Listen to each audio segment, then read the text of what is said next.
Hey, so today I want to go over Psalm 23 with you and share just how beautiful this passage is and how it actually relates to a true relationship between an actual shepherd and sheep. I've been studying this relationship of shepherd and sheep, and it's blown my mind and it's opened my eyes to see how powerful it is, and the fact that God often refers to us as sheep. It changed my view on this relationship, and I see scripture in a whole new way when I read like how we are sheep and he is our shepherd.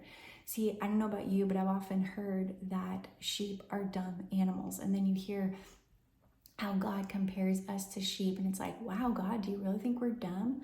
But I want to tell you what I learned, and it's so powerful. Sheep are not dumb animals. Actually, they're intelligent. But what sheep are is they are dependent animals. Sheep are absolutely 100% dependent on their shepherd. Their shepherd tends to them, leads them to food, to water, to rest.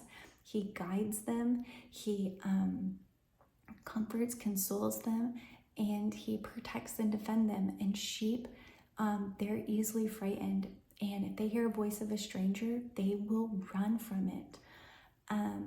Where they probably get their reputation for being dumb, and people are like, don't be like a sheep, because sheep follow each other. They have a strong flocking sense, and this is actually a protecting mechanism. Not mechanism, but you know what I mean? Like they stay together because they're more protected from prey. If a sheep wanders off, it's easy prey. Sheep without a shepherd are pretty much defenseless.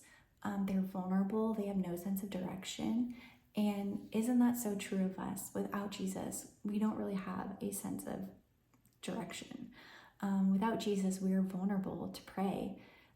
And like sheep, we need to run from the voice of a stranger. We need to only follow the voice of our shepherd. We need to be fully dependent on our shepherd and trust our shepherd and follow our shepherd and stay close to him, because that is where we are safe. So when I've learned about this, it's really opened my eyes that I need to be like a sheep, and just how precious sheep are to an actual shepherd. Shepherds, they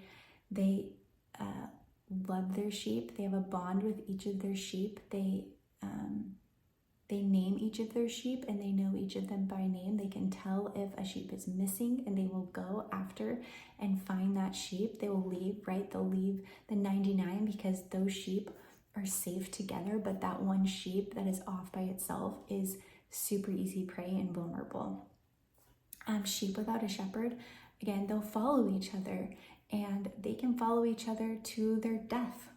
One sheep goes off a cliff, another one will just blindly go off the cliff. So they're not dumb, they're dependent animals, and they have a strong sense of flocking. So that's just a little bit about sheep and shepherds. Now I want to go over Psalm 23 with you because this is so powerful. This is written by David, and David was a shepherd. He was a shepherd of sheep before he was a king and a shepherd of people. And he is describing his relationship with the Lord as the Lord is his shepherd and he is his sheep. And after I've studied the relationship between sheep and shepherd, I've seen this passage in a whole different way. And I pray that it blesses you and that you will see it in a whole different way. And you'll see scriptures like in Matthew, where it says that Jesus had compassion on them because they were like sheep without a shepherd. That is actually like a real thing. Again, sheep without a shepherd are vulnerable. It's not good. And if sheep have a shepherd, but that shepherd is not good, those sheep are not going to thrive. A good shepherd has thriving sheep, and the health and well-being of the sheep reflect the reputation of the shepherd. So let's get into it. Psalm 23. The Lord is my shepherd. to feed, to guide, and to shield me. I shall not want. This is the Amplified Version, by the way. So the shepherd feeds his sheep just like the Lord feeds us with himself. We feast on his word. His word and his presence is nourishment to us. And the sheep lack nothing because of their shepherd. And in the same way with Jesus, we lack nothing. Psalm 34:10 says, those who trust in the Lord shall lack nothing.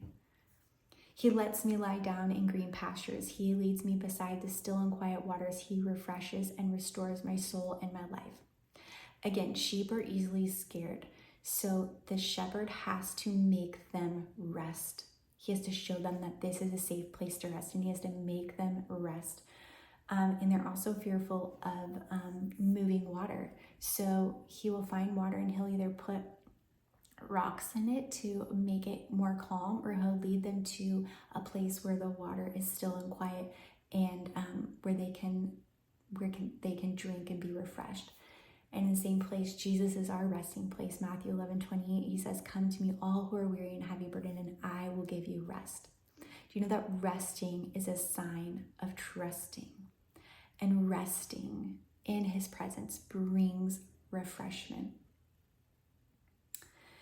The sheep rest in green pastures and drink from the still waters. Jesus rested in the boat in the midst of the storm because he trusted his Father.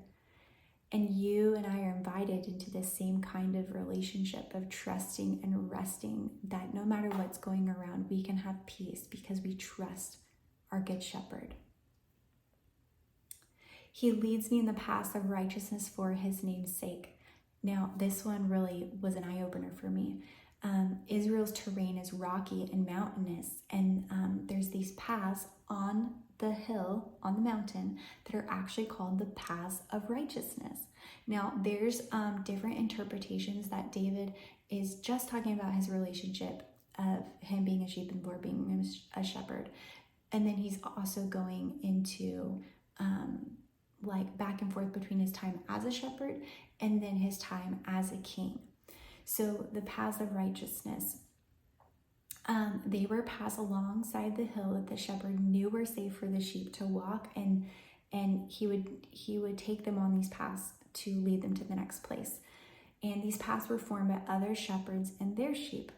And if they fell off the path, they could get hurt or even fall to their death because the hills are steep. These paths were not wide, they're narrow, and the shepherd would lead them safely along the steep hills. And they were in zigzag pattern because the hills were steep, and the sheep couldn't just go down the hill because it would get hurt or fall to its death again. And so the sheep had to travel steadily along these paths of righteousness, along the right paths. And in the same way, our shepherd, Jesus, knows where he's leading us. It says that the path is narrow. Jesus says that the path is narrow, it's not wide. He knows the terrain of your life. And when you stay close to him, following his voice, even if you stumble, he's right there leading you and guiding you. Again, sheep have no sense of direction, which is why they need their shepherd to lead them. These paths are zigzag, and without a shepherd, the sheep could go in circles. And without Jesus, we could go in circles. The Israelites roamed aimlessly around the desert for years and years and years because they didn't trust God. And so we need to trust our shepherd and trust that he is leading us down the right paths for his name's sake. For his name's sake, the shepherd, their reputation is linked to the health and well-being of their sheep. Even when I walk through the sunless valley of the shadow of death, I fear no evil, for you are with me. Your rod and your staff guide, comfort, and console me. Now, this is a real place, but it also represents a spiritual place. There's a road in Israel called the Valley of the Shadow of Death, and many shepherds lead their flock through this road. Below, it's steep and it's dangerous, not only for falling, but there's a lot of times there can be robbers and thieves there. And so shepherds would carry a rod to protect their sheep from prey, from predators, and from robbers. Now, David went through many battles, both in the war, obviously, but even in his personal life. And he is writing this. He witnessed how the Lord carried him through it all. And in the same way, we are not promised a life without trials and tribulations. But Jesus told us in John 16:33 to take heart because he overcame the world. And therefore we can overcome. He protects us. He comforts us. He fights off our enemies. He fights for us. And he's our comforter and the one who consoles us. You prepare a table for me in the presence of my enemies. This one was really interesting because there are actually these flat areas that shepherds lead their flock to that are called tablelands. They're plateaus. And the shepherd would go ahead of the sheep and fill those holes with oil so that snakes couldn't attack their sheep. And they would go and pull out poisonous plants that could kill their sheep.